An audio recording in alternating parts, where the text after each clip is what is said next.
Hi again. Welcome to Pearl Magazine. There are more than 2 billion of them in the world, and their voices are becoming louder. Gradually, Generation Z, those people born after the year 2000, are taking their places on the world stage. They're energetic, they're online savvy, and they adapt quickly. But they're also not afraid to speak up.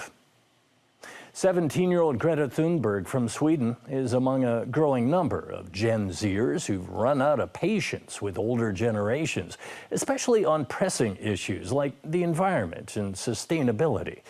As we found out, many local young people are also mobilizing, vowing to take action before it's too late.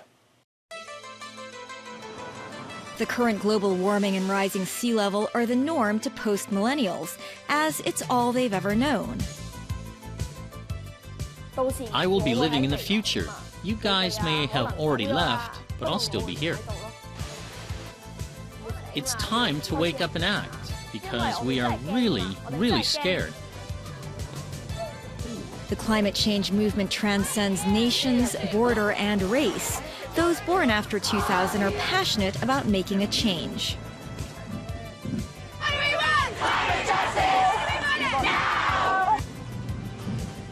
Climate change is such a huge issue, and missing a day of school every once a month really isn't that big of a deal.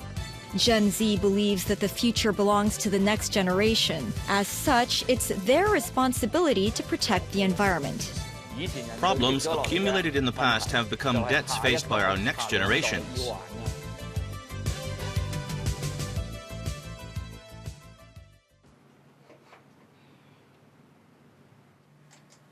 You're never too small to make a difference. I'm Lance Lau. I'm 11 years old. I learned about Greta Thunberg in the news 1.5 years ago. She said in the video that no one is too small to make a difference. Whatever your part is, you just need to take action. 2 years earlier, 15-year-old Swede Greta skipped school and sat in front of the Swedish Parliament building every Friday to protest against the climate change problem.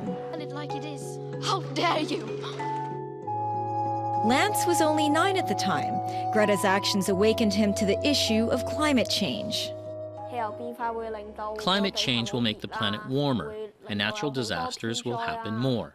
Food may run out. 150 to 200 species are disappearing every day. If we ignore the impacts caused by climate change, we will lose our future. As a post-millennial, Lance grew up on the internet, feeding off of all the information it provided. He's developed strong feelings about climate change based on what he's read. Climate change is not reversible. Even if the temperature goes up by 2 degrees Celsius, it will already have a huge impact.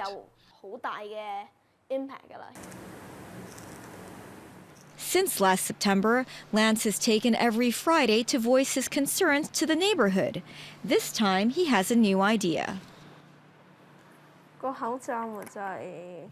I've painted on the mask fire in the Amazon rainforest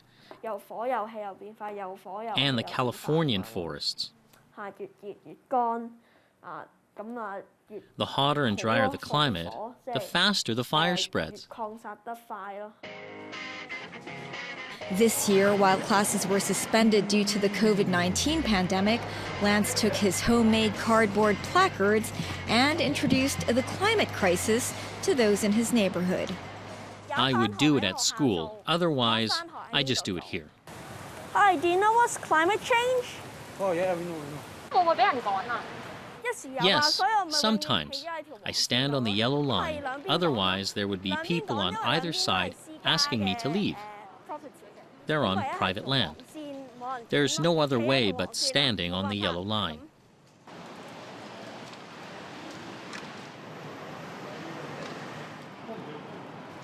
I talked to that uncle just now. He's so funny. His car is full of plastic bags. I said, why not bring some recycled bags with you? While his peers are busy playing computer games and football, Lance is promoting environmental awareness, despite the lack of interest from those in his neighborhood. It's not very productive today. No one listens to me. I always try to talk to them because most don't know about climate change. They just say, "I know," and walk away. With this mask today, they may think I'm stupid. So annoying. Why won't they pay attention? Like other Hong Kong teenagers, Lance likes meat and snacks. But since he doesn't want to just talk about environmental protection, he's decided to eat his words and less meat. He's even made his own detergent with fruit peels. 10 parts water, 1 part sugar, and 3 parts peels. 2 parts of just air. I made this one about 3 months ago. Its pH value is between 4 and 5. I've tried leading a greener life and to be cool. Then people will want to join me. Over the last century, the global average temperature rose by 0.85 degrees Celsius, and it's been rising at an accelerating rate.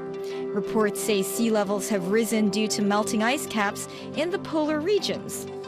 Last year, Amnesty International conducted a study on Generation Z in 22 countries. It says 40% of them agreed climate change is the most important issue facing the world now. Other studies reported almost half of Generation Z believe humans can slow down climate change by changing their lifestyle. Oxford Street in London is famous for shopping.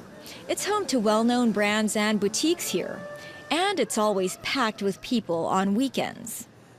你好，我叫Sachin，我是6岁。在地球，我们有非常多的环境问题。 16-year-old Sachin is very concerned about environment and climate issues. He says he feels out of place every time he comes here. Gen Z is a very consumerist kind of type of population. I don't have that many clothes, so a few hoodies, such as like 3 hoodies, and they all been like recycled. That is because the fashion industry in itself is unsustainable, and so we need to put an end to buying new clothes because we don't need to buy new clothes. The fashion industry reportedly contributes 10% of global greenhouse gas emissions. This consumes more energy than aviation and marine industries combined. One study by Oxfam in 2019 shows that Britons were the biggest buyers of new clothes in Europe. Monthly carbon footprint from new clothing purchases in the UK is equal to flying a plane around the world more than 900 times. Sachin says changing one's personal consuming habits isn't enough to keep pace with climate change. Although it's like amazing you can reduce your carbon emission, in the end it will not have that big of an impact when our government and our country and our world relies on fossil fuels. It's very hard for individuals themselves to move away from them when it's inherently in the system that we live in. In recent years, climate movements have spread through the globe. Young people around the world are speaking out. They're urging their governments to take action. This phenomenon of bringing about societal, cultural, and political changes is called the youthquake. It is incredibly powerful to see the youth having to act instead of people who are currently in power. As in, it shows we have an initiative, we know what's happening, we're more aware of the current situation by having a young person like such as Greta at the face of the climate movement. It's amazing to see. This February, a group of British students staged a climate change strike in London. Sachin was one of them. So we just came from Greenpeace. We picked up a banner. It says Teach the Future. It's for the Youth Strike for Climate event in London today, so we're going to Parliament Square.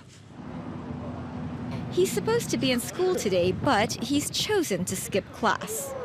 We're missing school because we feel that climate change is such an important issue. It's much more important than one day of school.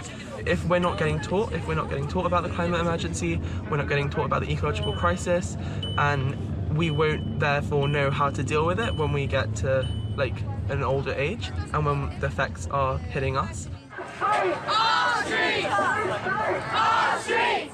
Sachin threw himself into the climate change movement 2 years ago.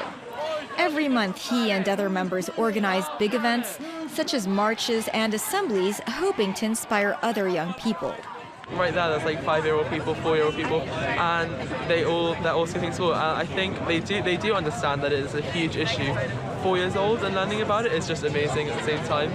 We could be very much the last generation. Government action is what we need. We will be here to pick up the pieces. We will have a worse future if we don't have action now. What do we want? Climate justice! We want it now! What do we want? Climate action! When do we want it?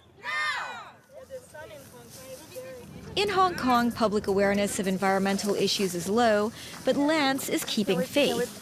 This mangrove forest at the estuary of Tung Chung River is home to many creatures and has high ecological value. Lance, who lives nearby, launched a cleaning project on the internet. Because of the pandemic, events are restrained. I decided to do a small one. Today is so hot. It proves how serious climate change is. You see, the sun is so harsh. Oh my God, it's heavy. 係嗰啲船嘅，衝啦！呢度咧。 Here in my hand is a micelle. 2 or 3 of them are enough to kill a fish, and there are thousands of them here. If we dump them to the sea, creatures will die from them.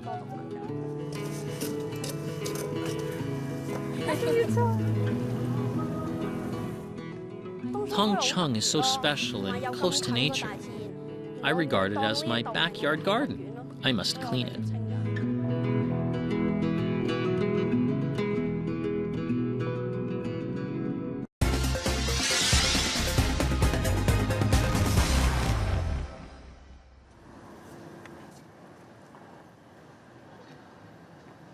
你知唔知亞馬遜森林同埋氣候變化有幾大嘅影響啊？ 11-year-old Lance is a primary 6 student. He wants to support class strikes against climate change, but in a different way. 希望你可以食少啲牛肉啦，你可能可以可能一日掃啦，1個星期試下咯，係啊。 Over the past year, every Friday, Lance would go to school 1 hour early to promote climate issues at the school's front gate. He used to do this alone, but now some of his classmates have joined him. 亞馬遜森林咧300個物種，300萬。 I saw him trying hard with the cardboard. I realized the importance of protecting the environment. There is no second Earth.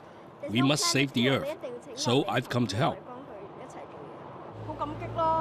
I'm grateful someone is willing to be with me. Thank you, guys. We even had 5 people here once.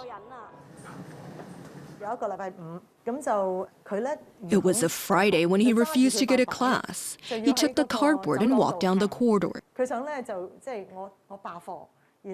He says I strike to tell my classmates it's an important matter. Principal Sylvia Chan and a social worker spent some time persuading Lance to use other means instead of striking. They encouraged him to expand his ideas into a proposal. Environmental protection is a hot topic, but few changes have been made. Could it be we haven't done anything effective? Social worker Dick joins Lance to work on his proposal. He listens to Lance's ideas about his movement.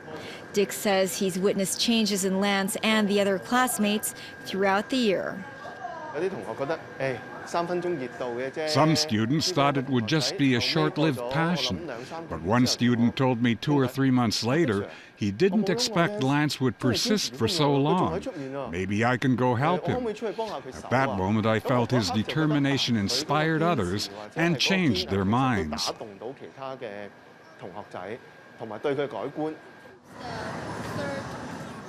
Post-millennials are assertive and not shy about expressing their views or drawing public attention. But Dick warns Lance must be careful.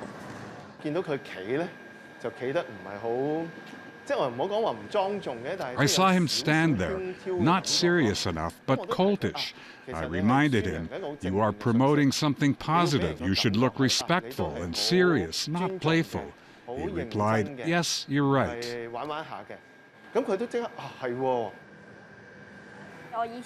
I would often lose my temper in the past and make mistakes. Dick keeps helping me. I'm happy so many people support me. They've changed a lot. They are beginning to understand me more and what I'm trying to do.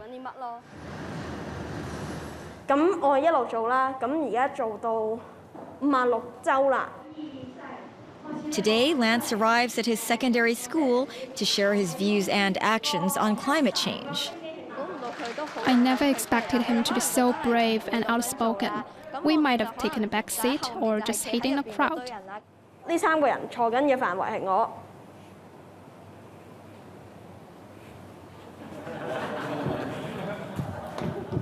佢哋就係會咁咯，同埋有次咧，有人塞個10蚊俾我，即係我其實個高咧，我係感染一啲。My goal is to inspire those who aren't familiar with climate change. 見過氣候變化問題嘅人咯，唔係淨係 Not just those in my own circle. 入邊嘅人知道咯。 He's only 11. I remember at 11, I was probably just chilling at home with air conditioning on. I did not realize the problem then, but I feel ashamed now. Luckily, I'm aware now. It's not too late. Post-millennials from different educational backgrounds express their dedication to environmental issues in varying ways. They can have profound understanding. They even meet legislators. Most adults don't dare do that.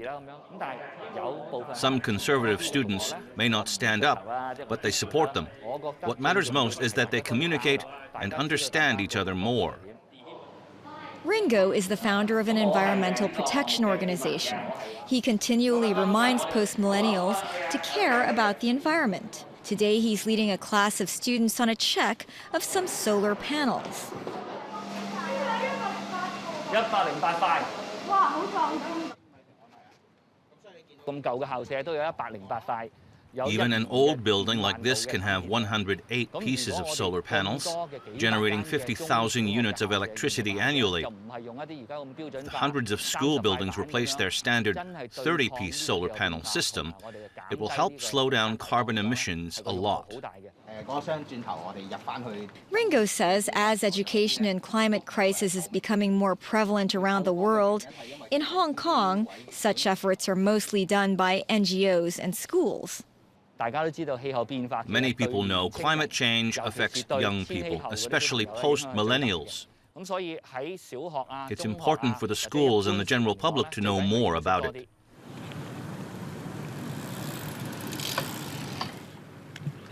Lance's journey on environmental protection is inspired by his father, Gabriel, a nature lover.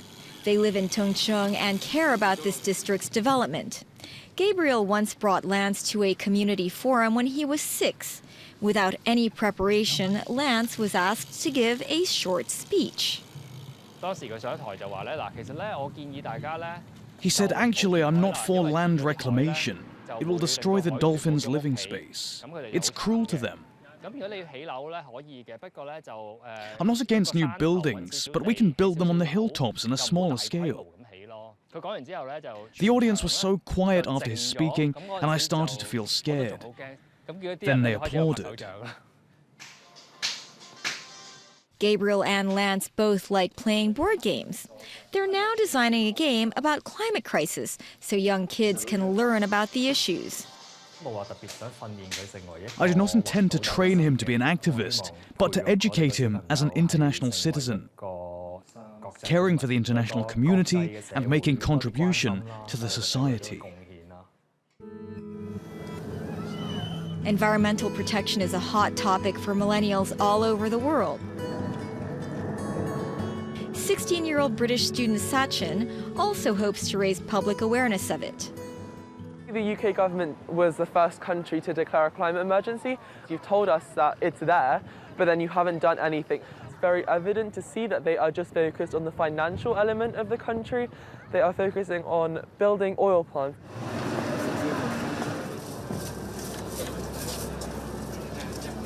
Two decades ago, the British government built landmarks to celebrate the new millennium. But are they really wanted by millennials like Sachin? They've all been created for this, they were happy that 2000 was coming.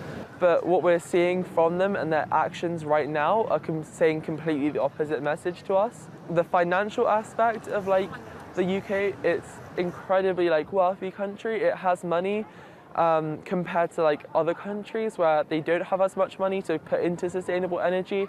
We need a Green New Deal, which is a lot more sustainable than we currently live in. We can't, as an individual, solve the entire climate crisis. It requires system change, which is what we're fighting for. There are people sitting in Parliament right now. They're literally just old men just sitting down and making decisions about the future that we have. And we don't find it fair, obviously. It is our future. We should have a say in decision making and what gets decided, because we will have to live with all the consequences, everything that gets made. That's our show for this week. Next week, with hundreds of Hong Kong children waiting for foster care, what can be done to help more local families open up their homes to these kids in need? And when rescued animals return the favor. Thanks for your time.